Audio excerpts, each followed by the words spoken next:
আজকে আমাদের বাড়িতে এসেছে, তো দাদা ভাই কেমন লাগছে বলো?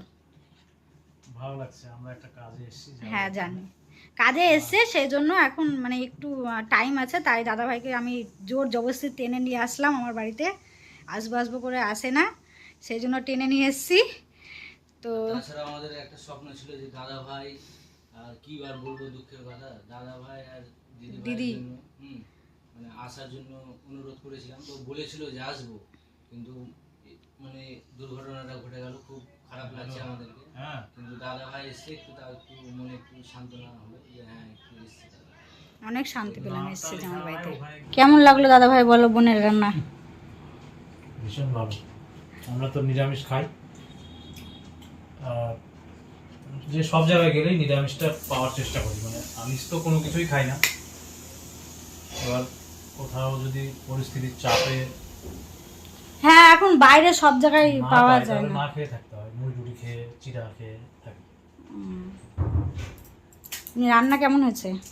খুব সুন্দর, তাড়াহুড়ার রান্না। তোমার ভাইও কিন্তু আমাকে হেল্প করেছে, না হলে কিন্তু আমার একার পক্ষে সম্ভবই ছিল না। ওই কিন্তু আমার হাতে হাত রেখে কাজ করে দিয়েছে। ভিড় যদি তারপর আমি তো এরকমই করতাম সবসময়। হ্যাঁ, আমি বলতাম যে আমাদের জুটির মতন কিন্তু দাদা ভাইদের জুটিটা। যে কোনো কাজ একসঙ্গে, কোথাও যাওয়া একসঙ্গে, আমরা কি খাওয়া দাওয়া একসঙ্গে, কোথাও দেরিতে ফিরতে হবে একসঙ্গে, সবকিছুই একসঙ্গে। ওই সেম কেস আমাদেরও। আমরা যদি কোথাও যাই একা একা কোথাও যাবো না। সারাদিনে 50 বার কল হতো, যদি আমি বাড়ি থেকে বেরোয় কোথাও যাই, ও তো কম যেত কোনো কাজে। হ্যাঁ দিদি ভাই কমই যেত বাইরে। এবার 50 বার ফোন হতো। সেম কেসটা বলো আমাদের ব্যাঙ্গালোরে। একবারও ফোন করার কেউ আর নেই। আছে, আমরা আছি, বোনরা আছে, কিছু করার নাই, এখন যেটা হওয়ার সেটা হয়েই গেছে। তুমি যেভাবে কথাগুলো বলেছিলে কি না, মানে স্ট্রাইকের ব্যাপারটা নিয়ে, আমি মানে তোমার ওই কথা মানে একটা রেগে রেগে একটা বলার স্বাভাবিক। তুমি একটা জিনিস ভেবে দেখো, যারা প্রফেশনালি এই সোশ্যাল মিডিয়ায় কাজ করে তাদের কতটা হার্ড ওয়ার্ক করতে হয়। অবশ্যই একটা স্ক্রিপ্ট বের করতে হয়, ভিডিও শ্যুট করতে হয়, হ্যাঁ। শ্যুট করতে কত ঝামেলা হয়, তারপর সেটাকে এডিটিং করতে হয়, প্রপারভাবে নিয়মিত ছাড়তে হবে, নির্দিষ্ট সময়ে ছাড়তে হবে। এত কিছু করার পর ভিডিওটা পাবলিশ হয়, তারপর কেউ একজন মাঝখান থেকে এসে তোমার ভিডিও চুরি করে তার চ্যানেলে দিয়ে দিবে। আর এমন ভাবে দিচ্ছে মনে হচ্ছে মানুষ একদম কয়েক হাজার চ্যানেল থেকে ভিডিও নিয়েছে, একটা দুটো ভিডিও না। ওর চ্যানেলে যতগুলো ভিডিও আছে তার মধ্যে 90%ই আমার ভিডিও। কি করবো আমি বলো? ওকে ছেড়ে দেবো? অবশ্যই, ওটা কিছু আমরাই তো বললাম যে হ্যাঁ আমরাই তো তোমাকে সাপোর্ট করছি। ওকে আমি ছেড়ে দেবো? না কখনোই না। আমি তো তোমাকে বললাম যে দাদা ভাই না কিছু একটা স্টেপ নাও, কারণ এমন ভাবে মানুষ কি করছে যে আমার চ্যানেল থেকে ভিডিও চুরি করেছে, ভিডিও চুরি করে ওর চ্যানেলে দিয়েছে। এবার যারা আমাকে নিয়ে ভিডিও বানাচ্ছে তারা বলছে কি ছেলেটা ভালো না, খুব খারাপ, এরকম আরে সবাইকে স্ট্রাইক দিয়ে দিচ্ছে। অপদার্থ কোথাকার, ননসেন্স। ঠিক ঠিক, কোনো কথা বলার কোনো ইয়ে নাই। তোমার চ্যানেল থেকে আমি ভিডিও চুরি করে আমার চ্যানেলে দিয়ে দিব, তুমি চুপচাপ থাকবা নাকি? তোমার বাড়ি থেকে আমি সংসার থেকে চুরি করে নিয়ে আসবো, তুমি চুপচাপ থাকবা? ঠিক, ইডিয়েট কোথাকার।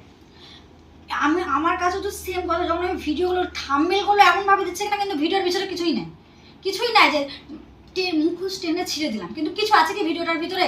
কি টেনে কিছু করতে পারবো মানে থাম্বনেলটা আলপনার বরের মানে মুখোশটা টেনে খুলে দিলাম। হ্যাঁ, তারপরটা তো ভিডিও প্লে করছি, এমন কিছুই না, ওরা কিছুই প্রুফ দিতে পারছে না, কিছুই করছে না। আরে বাবা তোমরা আসো, মানুষটাকে সামনে থেকে চেনো, তোমরা কেন এইভাবে কথা বলছো? আমরা তো সামনে থেকে চিনছি, আমরা তো জানছি যে কেমন, তো তোমরা কেন ফালতু গুলো কমেন্ট করছো? যার যায় না সেই ভিতরটা বুঝে যে কেমন লাগে।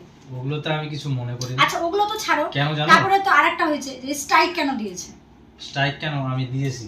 হ্যাঁ মানে স্ট্রাইক কেন দিচ্ছে? আপনার পর এটা ঠিক করছে না, ছোট ছোট মানে ওই একটা ভিডিওতে আমার চ্যানেল, একটা চ্যানেল, তার নাম, চ্যানেলের নামও দিয়েছে আলপনা রুবি ব্লগ, আমার চ্যানেলের নাম অনুসারে করেছে। হ্যাঁ, কেবল ভিডিও ছেড়েছে, আমার চ্যানেল থেকে হুবাহুব সব ভিডিও নিয়ে দিয়ে দিচ্ছে।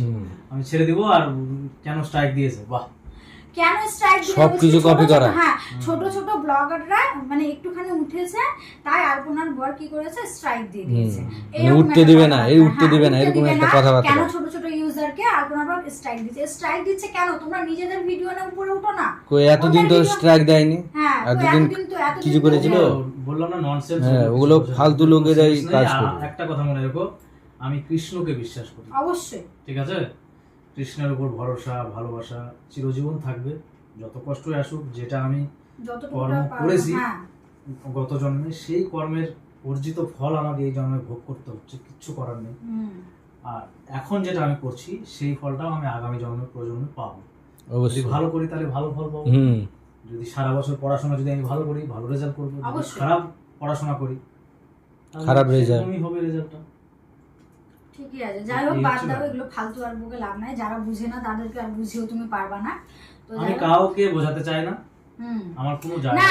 তোমার যেটুকুটা দরকার সেটুকুটা তুমি অবশ্যই বলেছো, কারণ আমরা যে মানুষটাকে কাছ থেকে চিনি, কাছ থেকে নিজের দাদার মতন দেখি, তো সেই মানুষটাকে আমরা চিনি। তো অবশ্যই তোমরা যদি ওরকম ভাবে না চেনো, মানুষটাকে পাশ থেকে এসে চিনো, ফালতু এগুলো ওই অন্যের ভিডিও নিয়ে ছাড়াটা বন্ধ করো। দাদা ভাই দিদি ভাইয়ের কাজের জন্য গয়া যাচ্ছিল, তো আমাদের মালদাতে এসেছিল, মালদা স্টেশন থেকে ট্রেন ছিল, সেই জন্য দাদা ভাইকে আমি রিকোয়েস্ট করলাম এখানে আসার জন্য, যেহেতু একটু টাইম ছিল সেই জন্য দাদা ভাই আসলো। এখনই বের হয়ে যাবো, আর সময় নেই। অ্যাকচুয়ালি যাবো একখানে, আর খুব ভালো লেগেছে। তোমাদের বাড়ি তো খুব সুন্দর, ভীষণই সুন্দর। কি যে বলছো, ভীষণই সুন্দর। আবার এসো। আচ্ছা, আবার এসো, ভালো লাগবে আমাদের সবারই। তোমাদের 5টা মিনিট বসো, দেবে আর বলবো চলে। আরে রেখে আসবো তো বাইকে করে তোমার। না না, হ্যাঁ সে তো আছে, তোমাদের 12টা 20-তে ট্রেন আছে, 20 মিনিট তো তোমার এক্সট্রা টাইম আছে। তুমি টেনশন নিচ্ছ কেন? অনেক সময় ট্রেন আসে তো। না, আসলে 5-10 মিনিট আগে আসবে। তুমি 12টার আগেই স্টেশনে পৌঁছে যাবে। তুমি টেনশন নিচ্ছ কেন? এখানে অত টেনশন না, আর ওইদিকে থাকলে ধর তুমি মেন জায়গাতে চলে এসছো না, তোমার প্রবলেম নাই। তোমার টেনশন নাই। তো দাদা ভাইরা এখনই বেরিয়ে যাবে, তো দাদা ভাই আবার কিন্তু অবশ্যই আসবে। এর পরে কাকিমাকে নিয়ে আসবে। তুমি আমাকে মানে যদি আমি জানতাম না, আমি কাকিমাকে নিয়ে আসতাম। আসবে না, আমি গেলাম কলকাতায়, মায়াপুরে। ও মানে অত জার্নি করতে পারবে না, না এখন শরীর চলছে না। আমারই তো কোথাও যাওয়ার ইচ্ছে নেই, যে কোথাও যাই। আমি তো এখনো রেস্ট হয়। তুমি তো কাজের জন্যই যাচ্ছ না, কলকাতাও গেলা কাজের জন্যই গেলা। এবার কাজ করে এসছি, শাশুড়ি মাকে রেখে এসছি ভালো করে, আর নিয়ে যাব এখন সুস্থ হই আমরা। হ্যাঁ অবশ্যই, সে তো 100 ফিল করি, তারপর কোথাও নিয়ে যাব। কোথাও নিয়ে যাবো বলতে কাকিমা মানে ওই জার্নি করাটা, ট্রেনে যাওয়াটাই মানে ট্রেনে জার্নিটা অনেক বেটার গাড়ির থেকে। হ্যাঁ মানে কাকিমা কোনো জার্নি করতে গেলে মানে এখন হাসপাস করবে, যেতে পারবে না কোথাও। আমি কি বলছি, আমি পরিস্থিতির চাপে বাধ্য হয়ে যেতে হচ্ছে আমাকে। না আমি যেতাম যদি সবাই সুস্থ থাকতো। তুমি তো কাজের জন্য যাচ্ছ না, দিদি ভাইয়ের কাজের জন্য তো যাচ্ছ, সেটাই হচ্ছে মেন পয়েন্ট। মানে সবাই হয়তো বুঝতে পারবে না, কিন্তু অ্যাকচুয়াল তুমি যে দিদি ভাইয়ের কাজের জন্যই যাচ্ছ, সেটা হয়তো পরে তুমি সবাইকে বলবা যে কি কাজের জন্য। ভিডিওতে বলেছি, ইভেন আবার ব্লগ ভিডিও করে জানাবো। হ্যাঁ, কি যে ওখানে করছি সেগুলো দেখাবো। হ্যাঁ সমস্তটা দেখাবা, আর আমরাও দেখতে পাবো, কারণ দূরে যাচ্ছ, দেখতে তো পাবো না কাছ থেকে। আচ্ছা, অবশ্যই দেখো। আজকে আসি তাহলে, অনেকটা সময় স্পেন্ড করলাম এখানে।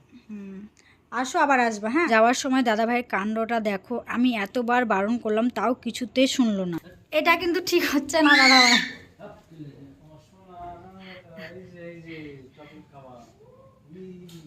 কি দিল মামা? কি দিলে? এটা কি হলো? তোমাকে জিনিস দিল, যে কি দিল এটা? ওর এখন মানে মাইন্ড, ওকে নিয়ে যাবা। দাদা ভাই আবার কিন্তু এসো, কিন্তু আর এসো মানে এসো দাদা, এসো। আসছি আমি, আসছি। ভালো থাকবো, তুমিও ভালো থেকো।